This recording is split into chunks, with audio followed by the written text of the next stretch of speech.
बिस्मिल्लाहिर्रहमानिर्रहीम, अस्सलाम वालेकुम। हकीकत टीवी आपको हमेशा बताता है कि किस तरह दुनिया की ताकतें अपने प्रोग्राम्स को पहले ही लॉन्च कर देती हैं, चाहे वो इकोनॉमिस्ट मैगजीन के ज़रिए हो, सिम्पसन कार्टून के ज़रिए हो या किसी और चीज़ के ज़रिए, मूवी के ज़रिए हो।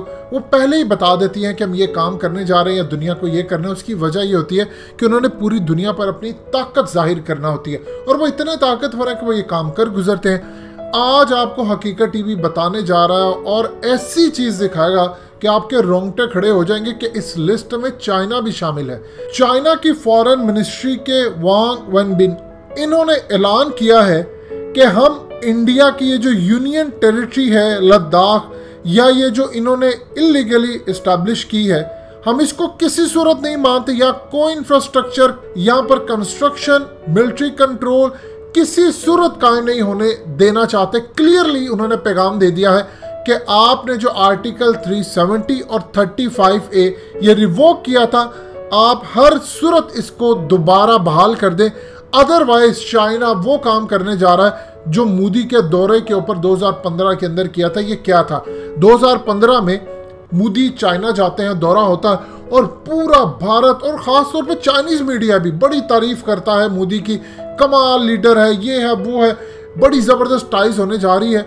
लेकिन वहाँ पर एक ऐसी सूरत हाल पेश आती है कि चाइना मोदी के विजिट पर नक्शे दिखाता है भारत के। ये 2015 की बात है, ये आपकी स्क्रीन पर देखिए, मनाजिर चल रहे हैं। इसके मुताबिक उसने दिखाया कि अरुणाचल प्रदेश, जिसको वो अब साउथ तिब्बत कहते हैं, ये इंडिया का टूट चुका है, यानी इंडिया से अलग हो चुका है, इंडिया का हिस्सा नहीं रहा, और कश्मीर भी इंडिया का हिस्सा नहीं है।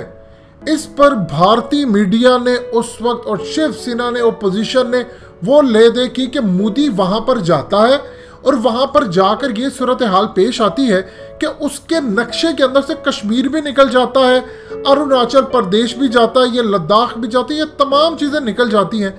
उसने सोचा भी नहीं था कि 2020 में चाइना इस पर अमल करना शुरू कर देगा। लद्दाख पहले वो कैप्चर करेगा, साथ ही कश्मीर को तोड़ देगा भारत से, और साथ ही अरुणाचल प्रदेश को भी भारत से अलग कर देगा। वही भारत जो ख्वाब ये देख रहा है कि गिलगित बल्तिस्तान पर हमला करेगा। असल में तकरीबन 72,000 स्क्वायर किलोमीटर का इलाका बनता है गिलगित बल्तिस्तान का और गेटवे सी पैक का। चाइना को तभी पता चल गया था, और आप उसकी ताकत का अंदाजा देखिए कि उन्होंने नक्शे जारी कर दिए। अब पहले आपको उस वक्त भारतीय मीडिया ने क्या कहा था, और ये उस वक्त चाइना के बाजारों में, इंडिया के बाजारों में क्या ढूंढते फिर रहे थे, ग्लोब्स इन्होंने देखे, वहां पर सूरत हाल क्या हुई थी। ये पहले आपको उस वक्त का भारतीय मीडिया का क्लिप सुनवाते हैं, फिर आपको पता चलेगा कि उस वक्त भारतीय मीडिया को समझ ही नहीं आ रही थी। वो सोच रहे थे ये क्या गड़बड़ हो रही है, ये हमारे साथ इन्होंने क्यों किया। अब इनको समझ आती है। सबसे पहले आप सुनिएगा, फिर आपको मजीद बताते हैं। और एक तरफ चाइनीज मीडिया प्रधानमंत्री मोदी की जमकर तारीफ कर रहा है, चाइनीज ड्रैगन और इंडियन एलिफेंट के एक साथ कोएग्जिस्ट करने की बात कर रहा है, तो दूसरी तरफ आपको बता दें चाइना पर ये तस्वीर देखने को मिली है। सर्कल आपको बताने के लिए काफी है कि भारतीय नक्शे में से क्या कुछ मिसिंग है, क्या उड़ा दिया गया है। जी हां, भारत के नक्शे से जम्मू कश्मीर को और साथ ही अरुणाचल प्रदेश को उड़ा दिया गया है, और इन दोनों स्टेट के बिना दिखाए जाने के बाद विवाद खड़ा हुआ है। चाइना अरुणाचल प्रदेश पर और जम्मू कश्मीर के हिस्सों पर दावा करता आया है, और आप ये भी जानते हैं कि भारत इसका पुरजोर विरोध भी करता है। बड़ी बात यह है, प्रधानमंत्री मोदी चाइना में है, पहला दिन उनका, सब कुछ ठीक ठाक चल रहा है। ऐसे में ये नक्शा दिखाए जाना क्या संकेत देने की कोशिश चाइनीज ड्रैगन कर रहा है?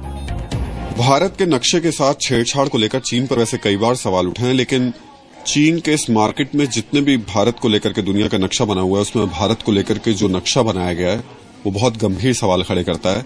और शायद इसका जवाब, चूंकि प्रधानमंत्री यहाँ पहुंच रहे हैं, पूछना पड़ेगा सरकार को भी, क्योंकि अभी तक तो जो हिस्सा भारत का अरुणाचल प्रदेश का है, चीन ने कई बार उसके साथ छेड़छाड़ की, लेकिन चीन के बाजार में जो दुनिया का नक्शा बिक रहा है, जो बेचा जा रहा है, उसमें जो भारत का हिस्सा है उसको Islamabad disputed area, Kashmir Islamabad disputed area करके भारत से अलग कर दिया गया है। यानी इसको एक तरीके से डिस्प्यूटेड एरिया करार दिया गया है, और इसको ये बताया गया है कि ये कश्मीर इस्लामाबाद के पास है, और अब ऐसी स्थिति में क्या ये नक्शा हमको सब जगह देखने को मिलता है इस तरीके? एक्चुअली इनसे मैंने भी पूछा, बोलते हैं चाइनीज जो वेबसाइट इनकी गवर्नमेंट की वेबसाइट है उधर से इन्होंने कॉपी किया है।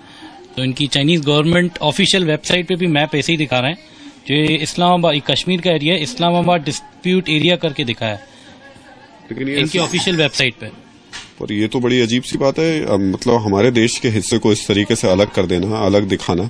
स्कूलों में भी क्या यही सब कुछ पढ़ाया जा रहा है? जी, स्कूल में भी यही मैप दिखाया जाता है कि इंडिया का ये भाग चाइना के अंदर है और ये सब दिखाते हैं।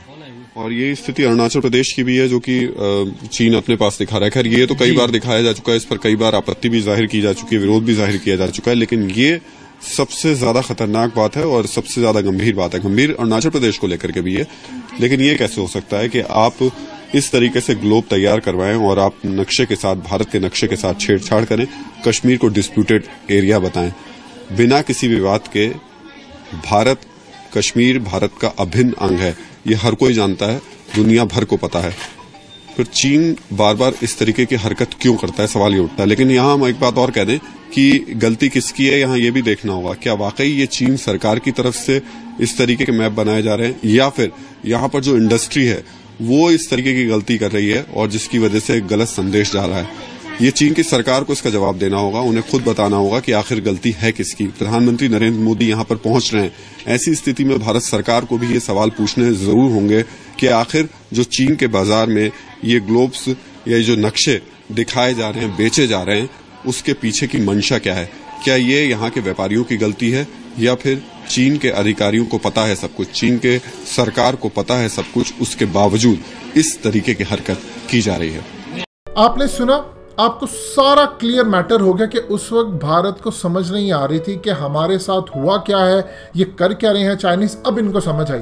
चाइना ने असल में जो नेक्स्ट इनका स्टेप है, अब कश्मीर को भारत से अलग करना शायद पाकिस्तान के लिए जितना जरूरी है उससे कई गुना ज्यादा जरूरी है चाइना के लिए। चाइना ने कश्मीर को भारत से अलग करना है, तोड़ना है, अरुणाचल भी अलग करना है। अब ये करने क्या जा रहे हैं? देखिए, अरुणाचल प्रदेश के अंदर ऑलरेडी इंडिया इल्जाम लगा रहा है कि वहां पर ये सस्ती शराब देते हैं, और उसके दूसरी साइड पर, अरुणाचल की दूसरी साइड पर जो तिब्बत का इलाका है, वहां पर इतना इंफ्रास्ट्रक्चर कायम कर दिया है कि यहाँ के जो लोकल लोग हैं अरुणाचल प्रदेश के, वो कहते हैं कि अगर चाइना हम पर कब्जा कर ले और हम उसके अंडर हो जाएं तो हम बहुत ज़्यादा फैसिलिटीज़ हासिल कर सकते हैं, ट्रेड हो सकती है, हमें चीज़ें मिल सकती हैं, बहुत सारे मामला है। भारत में उनको पूछा नहीं जाता, इसीलिए चाइना की फौजें अरुणाचल प्रदेश में घुसी और 5 भारतीयों को जो कि जासूस है उनको अगवा करके ले गई। अब सूरत हाल ज़रा आप अंदाज़ा कीजिए कि 2015 में उन्होंने दिखा दिया था, मोदी के विजिट पर उसको पैगाम दे दिया था कि हम तोड़ने जा रहे हैं, कश्मीर लेने जा रहे हैं, और उसके अलावा अरुणाचल प्रदेश लेने जा रहे हैं, लद्दाख लेने जा रहे हैं, तुम रोक सकते हो तो रोक लो।